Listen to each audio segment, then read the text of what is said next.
న్యాయం జేయడం కంటే ఎక్కువగా అంబేద్కర్ సిద్ధాంతాలకు, అంబేద్కర్ విలువలకు, రాజ్యాంగ విలువలకు గూడా విఘాతం కలిగించేటట్టుగా రాజకీయ పార్టీలు ప్రవర్తిస్తున్నాయి అనేటువంటి విమర్శ చాలామంది అకాడమిషియన్స్ నుంచి ఈ మధ్య కాలంలో వస్తున్నది. మీరు ఎట్లా చూస్తారు? రాజకీయ వ్యవస్థకు, రాజ్యాంగానికి మధ్యలో జరుగుతున్నటువంటి కాన్ఫ్లిక్ట్, రాజ్యాంగ వ్యవస్థకు, పరిపాలకులకు, పాలిస్తున్నటువంటి వాళ్ళకు, అధికారంలో ఉన్న వాళ్ళకు మధ్యలో జరుగుతున్నటువంటి ఘర్షణని మీరు ఎట్లా అర్థం చేసుకుంటారు? అంటే అల్టిమేట్గా ఏమైపోయింది సార్ అంటే ఫైన్ చెక్స్ అండ్ బ్యాలెన్సెస్ మనకి ప్రజాస్వామ్యంలో ఉండే 4 పిల్లర్స్ ఆఫ్ డెమోక్రసీ మధ్యన ఉండాల్సిన ఒక సమతుల్యత, ఒక బ్యాలెన్స్, అది డెఫినెట్గా దేశంలో దెబ్బతిన్నదని చెప్పడంలో రెండో ఆలోచన కానీ రెండో అభిప్రాయం కానీ ఎవరికీ అవసరం లేదు. ఎందుకంటే ఇవాళ మీరు చూసినట్టయితే ఎగ్జిక్యూటివ్, అదేవిధంగా legislature, judiciary and 4th estate, మన మీడియా, ఈ 4 కనుక సమన్వయంతో ఒక రకమైన బ్యాలెన్స్తో ఉన్నప్పుడే ప్రజాస్వామ్యం అనేది మెచ్యూర్ అవుతుంది. అల్టిమేట్గా చూసినప్పుడైతే దేశానికి కూడా మంచి జరుగుతుంది, ప్రజలకు కూడా మంచి జరుగుతుంది. కానీ ప్రస్తుతం ఉన్న పరిస్థితి ఎట్లా ఉందంటే, ఉదాహరణకి చెప్తాను, మన రాష్ట్రమే తీసుకోండి, ఎక్కడో కాదు. మన రాష్ట్రంలో ఇప్పుడు చూస్తే ప్రజల చేత ఎన్నుకోబడ్డ ముఖ్యమంత్రి గారు ప్రభుత్వం ఉంటుంది ఒకవైపు, సెంటర్కి స్టేట్కి మధ్యన అనుసంధానకర్తలాగా ఒక గవర్నర్ గారు అనే ఒక వ్యవస్థ ఉంటుంది. Governor is a constitutional post. Constitutional head of the titular head of the state is governor. మన రాష్ట్రానికి నిన్న మొన్నటి దాకా గవర్నర్గా పనిచేసిన వ్యక్తి డాక్టర్ తమిళిసై సౌందరరాజన్ గారు. ఆవిడ ఇక్కడ గవర్నర్గా వచ్చే కంటే ఒక రోజు ముందు దాకా భారతీయ జనతా పార్టీ తమిళనాడు రాష్ట్రానికి అధ్యక్షురాలు. వచ్చిన తర్వాత కూలింగ్ ఆఫ్ పీరియడ్ కూడా లేదు కనీసం. వచ్చిన తర్వాత కనీసం ఒక 6 నెలల్లో సంవత్సరం పాటో వేరే ఏదైనా అకాడమిక్ పనో ఇంకో పనో చేశారంటే ఏం లేదు. స్ట్రైట్గా రాజకీయాల నుంచి ఇక్కడికి వచ్చి డైరెక్ట్గా రాజ్భవన్లో దిగినారు. దిగిన తర్వాత 5 ఏళ్ళు పనిచేసినట్టున్నారు. నిన్నగాక మొన్న మళ్ళీ ఠకామని పోయినారు.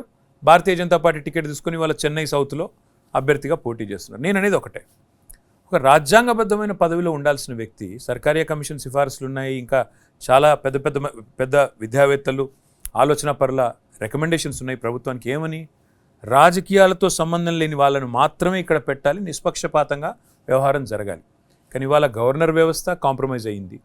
స్పీకర్లు ఉన్నారు. స్పీకర్ కూడా ఒక్కసారి ఆ పొజిషన్కి ఎన్నికైన తర్వాత రాజకీయాలకు అతీతంగా వ్యవహారం చేయాలి.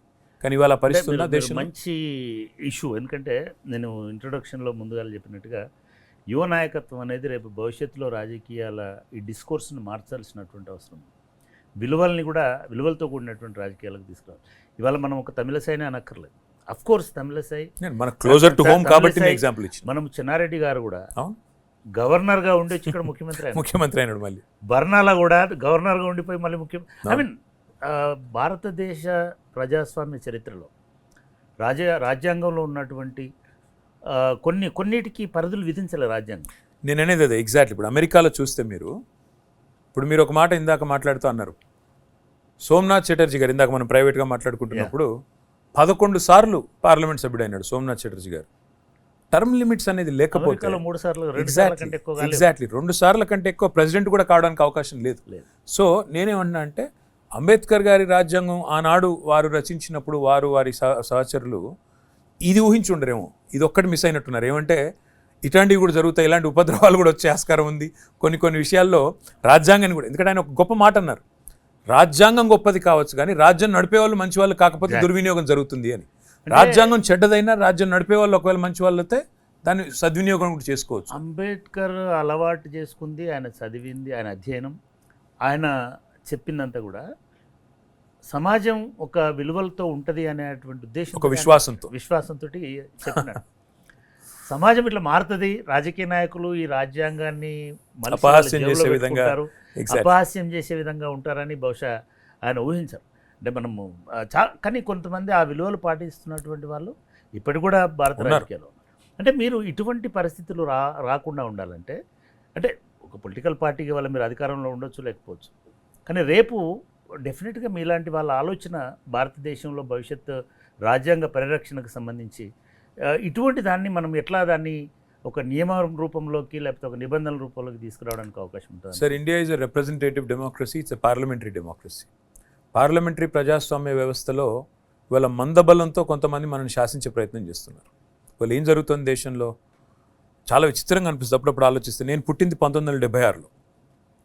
నేను పెరుగుతున్నప్పుడు, నేను స్కూల్లో ఉన్నప్పుడు ఈ ఫ్యామిలీ ప్లానింగ్ అనేది ఒక గొప్ప స్లోగన్గా ఉండేది. ఎర్లీ 80s, లేట్ 80sలో కూడా. అప్పుడు ఒకటి అది కూడా వచ్చేది టీవీలో యాడ్, మాకిద్దరు మేమిద్దరు మాకిద్దరు, ఇద్దరు పిల్లల కంటే ఎక్కువ కనొద్దు అనేది పెద్ద స్లోగను. అది ప్రభుత్వమే నడిపేది. నేను కూడా కొన్ని క్విజ్ పోటీల్లో కూడా పాల్గొన్నా. Family planning association of India అని ఒక సంస్థ ఉంటుంది, దాని క్విజ్ పోటీల్లో కూడా నేను కూడా పాల్గొని ప్రైజులు కూడా గెలుచుకున్నాను నేను. సో ఆనాడు ఒక స్లోగన్, అట్లా అందమైన స్లోగన్ ఉండేది. ఆ స్లోగన్ని ఆచరించి అనుసరించి చక్కగా విజయవంతం చేసిన రాష్ట్రాలు దక్షిణాది రాష్ట్రాలు. కేరళ కావచ్చు, తమిళనాడు కావచ్చు, ఆనాడు ఆంధ్రప్రదేశ్ కావచ్చు, కర్ణాటక కావచ్చు, ఇవన్నీ విజయవంతంగా పాపులేషన్ కంట్రోల్ అనేది చేయడంలో ఆనాడు ప్రజలు కూడా ప్రభుత్వం ఇచ్చిన డైరెక్షన్ పాటించి చిన్న కుటుంబం మేలు అనే ఒక ఆలోచన అనుగుణంగా ముందుకు పోయినారు. ఇప్పుడు ఏం జరుగుతోంది మరి దాని ఫలితంగా, పర్యవసానంగా? ఇవాళ కొత్తగా 2026లో డీలిమిటేషన్ జరగాల. పార్లమెంటు సీట్లు, అదేవిధంగా రాష్ట్రాల శాసనసభ సీట్లు కూడా నాకు తెలిసి పునర్విభజన జరుగుతుంది. పునర్విభజన జరిగినప్పుడు ఏ రాష్ట్రాలైతే ఆనాడు కేంద్ర ప్రభుత్వం ఇచ్చిన గైడ్లైన్స్, రాష్ట్ర ప్రభుత్వాలు ఇచ్చిన ఆదేశాలు, లేదా దేశ విశాల ప్రయోజనాల దృష్ట్యా ఆలోచించి చిన్న కుటుంబమే మేలనుకున్నారో వాళ్ళకేమో ఇలా సీట్లు కోతబడేటట్టుంది. అంటే ఈ మందబలంతో శాసించాలి అనుకునే ఒక వాతావరణం ఉన్న నేపథ్యంలో ఇవాళ ఎవరైతే ఆనాడు దేశ హితానికి వ్యతిరేకంగా పనిచేసినారో వాళ్ళనేమో రేపు సీట్లు పెంచి ఎక్కువ సీట్లు తీసుకొచ్చి వాళ్ళనేమో పార్లమెంట్లో కూర్చోబెట్టి, ఎవరైతే దేశ హితానికి అనుగుణంగా పనిచేశారో, దేశం కోసం ఆలోచన చేసినారో వాళ్ళని పనిష్ చేసే పరిస్థితి వస్తే రాజ్యాంగం అనేది నిజంగా కూడా డేంజర్లో పడుతుంది. ఎందుకంటే కాదు, దేశమే ప్రమాదంలో పడుతుంది. డాక్టర్ బిఆర్ అంబేద్కర్ గారు, దేశ సమగ్రత కూడా ప్రమాదంలో పడుతుంది. ఎగ్జాక్ట్లీ. డాక్టర్ బాబాసాహెబ్ అంబేద్కర్ గారు ఈ రాష్ట్రాల విభజన, పునర్విభజన అనేటువంటి ఇది వచ్చినప్పుడు ఆయన భాషా ప్రయుక్త రాష్ట్రాలను వ్యతిరేకించినాడు. ఒక రాష్ట్రానికి ఒక భాష ఉండొచ్చు, కానీ ఒక భాష ఉన్న వాళ్ళందరికీ ఒకటే రాష్ట్రం ఉండాలనేది లేదు అనేది ఆయన ఎగ్జాక్ట్లీ అని ఆయన UP example, Bihar example, Madhya Pradesh example చెప్పినాడు. హిందీ వాళ్ళందరూ మాట్లాడేది ఒకటే రాష్ట్రం ఉండక్కర్లేదు. యూపీని 5 భాగాలు చేయమని చెప్పినాడు, బీహార్ని 3 భాగాలు చేయమని చెప్పినాడు, మధ్యప్రదేశ్ని 2 భాగాలు చేయమని చెప్పినాడు. అంటే ఇట్లా చేయకపోతే పొలిటికల్గా మొనోపలి పెరుగుతుంది, హెజ్మనీ పెరుగుతుంది. పెరిగి దక్షిణాది రాష్ట్రాలకి మనం దూరం అవుతాము. దక్షిణాది రాష్ట్రాలు భాషా ప్రయుక్త రాష్ట్రాలుగా విడిపోయి ఉంటాయి. కాబట్టి ఫ్యూచర్లో ఈ ప్రమాదం వస్తుందని ఆయన 50 సంవత్సరాలు 70 సంవత్సరాల కింద ఈ హెచ్చరిక చేసినారు. ఇవాళ ఈ పునర్విభజనలో కరెక్ట్గా అది రిఫ్లెక్ట్ కాబోతుంది. 100% జరుగుతుంది. మీరు అమెరికాను చూస్తే చక్రపాణి అన్న, అక్కడ ఉండేది 50 రాష్ట్రాలు, కానీ అక్కడ వాళ్ళ సిస్టమ్ ఏంటి? వాళ్ళది ప్రెసిడెన్షియల్ డెమోక్రసీ, పార్లమెంటరీ డెమోక్రసీ కాదు. అక్కడ ఏం చేసినారు? సెనెట్లో రాష్ట్రం చిన్నదైనా పెద్దదైనా 2 సెనేటర్లు ఉంటారు.